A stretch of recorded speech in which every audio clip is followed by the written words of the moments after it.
प्रणाम भौजी, काका, काकी और हमारे सभी युवा साथी का हाल चाल बा। आज हमनी की बात करब पानी पूरी के। अरे वह गोलगप्पा नाम सुनते मुंह में पानी आ गया ना। लेकिन आज हम वही घिसा पिटा तीखा पानी का बात न करब। आज हम लेके आइल बानी एकदम देसी फ्यूजन वाले 5 गजब फ्लेवर।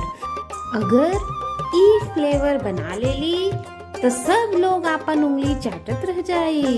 तो शुरू करल जाए। सबसे पहला नंबर पर हम कच्चा आम, जिकरा तू लोग रॉ मैंगो कहला, गर्मियों के राजा बा।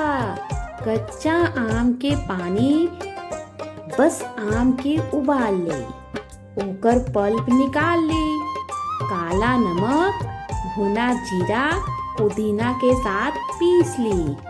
ओका स्वाद का बा का ही बताई, एकदम आदमी के तरो ताजा कर दी। अब आवेला जामुन का बारी। जामुन जेकरा तू लोग ब्लैकबेरी भी कहला।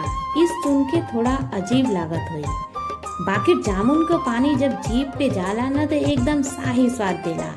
बस जामुन के पल्प में थोड़ा सा काला नमक, इमली का पानी और जीरा पाउडर मिला दी।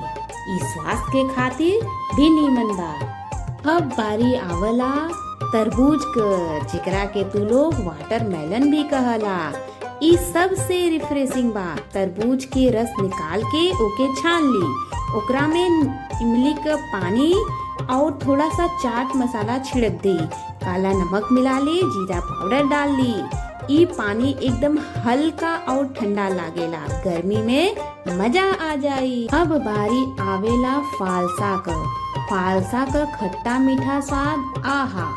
फालसा के हाथ से मत के छान ले, ओकरा में काला नमक, थोड़ा सा भुनल जीरा, चाट मसाला डाल के मिला ली।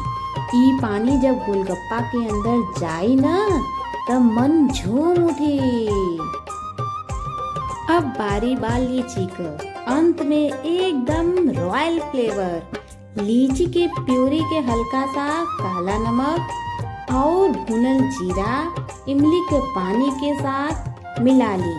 मीठा और तीखा, ई मेल दुनिया का सबसे बेस्ट पानी पूरी बना दी। तो का सोचत बानी, आज ही बाजार जाई, ई फल ले आई और शुरू हो जाई।